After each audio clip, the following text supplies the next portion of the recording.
السلام علیکم ورحمۃ اللہ وبرکاتہ۔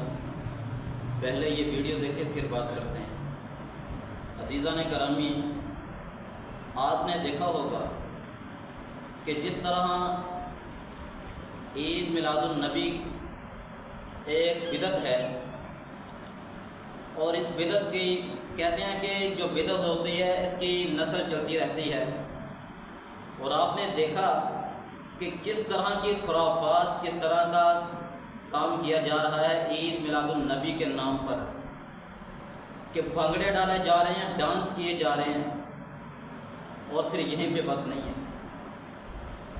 کیک لے کر اس پر لکھا جاتا ہے جشن عید میلاد النبی صلی اللہ علیہ وسلم، پھر اس پر چھری چلائی جاتی ہے۔ وہابیوں کو گستاخ کہنے والوں سے میرا ایک سوال ہے، ان پر کب آپ لگائیں گے گستاخی کا بدلہ؟ کیا نبی علیہ السلام کا نام آیا، سیدنا علی رضی اللہ تعالیٰ عنہ نے مٹانا گوارا نہیں کیا، یہاں نبی علیہ السلام کے نام پر چھریاں چل رہی ہیں۔ ابھی آپ دیکھیں گے تھوڑے عرصے بعد کہ جن جھنڈوں پر النبی صلی اللہ علیہ وسلم کا لفظ موجود ہے وہ نالیوں میں یا ادھر ادھر روڈیوں پر نظر آئیں گے آپ کو جھنڈے۔ کیا عید میلاد النبی اس چیز کا نام ہے؟ ایک بدعت سے آپ کتنی بدعات چلا رہے ہیں، اور یہاں تک کہ عورتیں حیا کو بول چکی ہیں، آگے نعت خواں بیٹھا ہے، پیچھے عورتیں موجود ہیں۔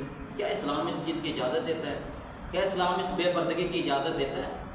رسول اللہ صلی اللہ علیہ وسلم کے میلاد کے نام پر ڈھول بجائے جا رہے ہیں، اور پتہ نہیں کیا کیا جا رہا ہے۔ نبی علیہ السلام کیا تھے؟ نبی علیہ السلام کو تو یہ چیزیں پسند ہی نہیں تھی جو آج کی جا رہی ہیں۔ نبی علیہ السلام نے تو اس سے منع فرمایا۔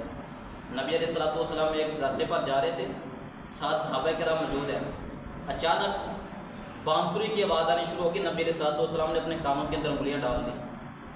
بھیا آپ نبی علیہ السلام کا میلاد ایک کام پہلے غلط کر رہے ہو، اور اوپر سے ان خرافات کو نبی علیہ السلام نے تو اس سے بڑی سختی سے منع فرمایا۔ اللہ کا واسطہ سدھر جائیے، اپنے آپ کو بدلیے، اور ان خرافات سے باز آ جائیے۔ السلام علیکم ورحمۃ اللہ وبرکاتہ۔